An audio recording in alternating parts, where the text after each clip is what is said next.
In this quick and easy winter landscape, we're using a mini artist book and one of my favorite products, Derwent Inktense Watercolor Pencils.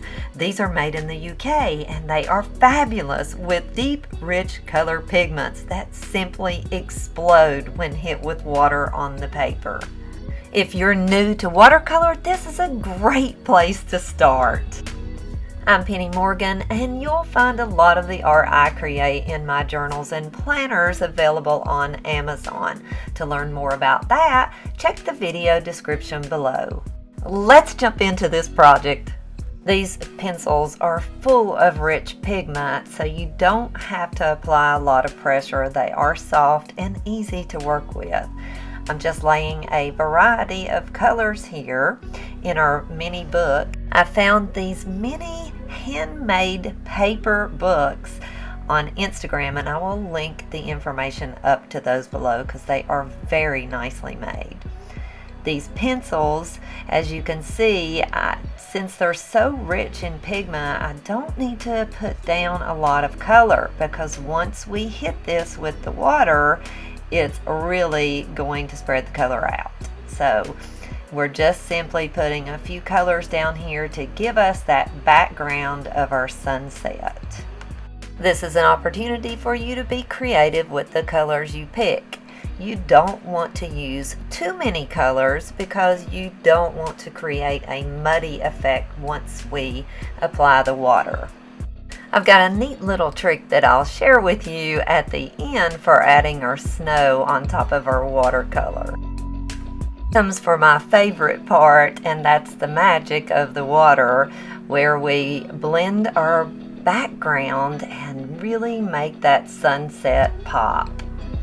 I'm simply using a water-filled fine tip pen, but you can use a brush dipped in water if you don't have a water-filled pen.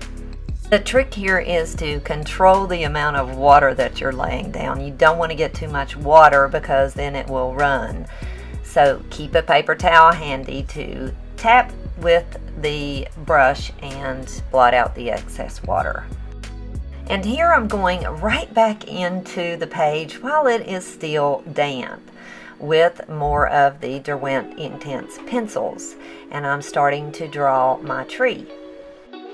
Just keep this super simple, and we will layer in a couple of colors as we draw our tree. You'll notice the colors apply very differently to a wet surface than the pencils apply to the dry surface.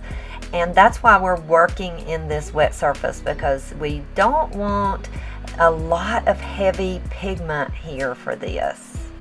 I'm adding in a really dark color here to get those shadows and contrast for the background of the tree. Enjoying the video? Be sure to hit the thumbs up, like, and consider subscribing. Just a touch of a vibrant orangey red at the top where the sunlight is hitting the tree. Just working about halfway down the tree, and here you just kind of want to think golden hour. That's the time of the day when the sun is setting and cast a beautiful golden hue on everything. Don't worry about what your tree looks like at this very moment. It's going to turn out gorgeous, I promise.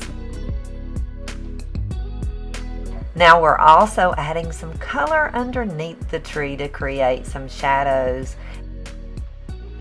Just a touch more color with our vibrant orangey and our contrasting dark colors. As the page is beginning to dry, it gives us the ability to make the pigment a little heavier.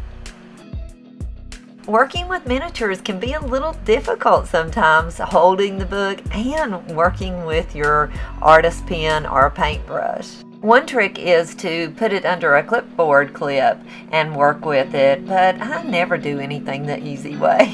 Just kidding, I didn't have one handy.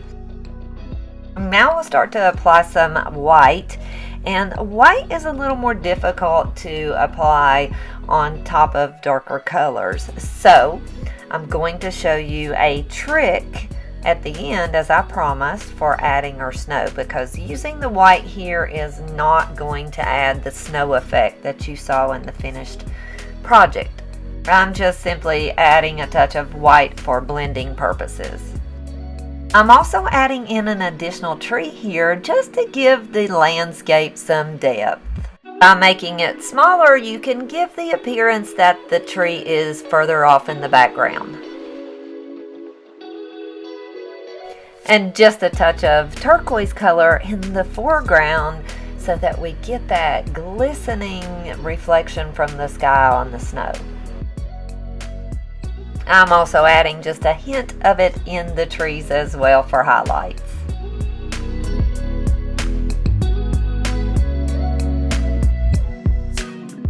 And now for our snowy secret, I actually use a white gel pen. This works wonderful to add snow into a watercolor scene, and I have found it to be one of my favorite tricks to use. I'll include them in the affiliate links below in the video description, along with all of the products you've seen here. I'm Penny Morgan. Make sure you hit the thumbs up like for me and subscribe so you don't miss any upcoming videos. I'll see you in the next one.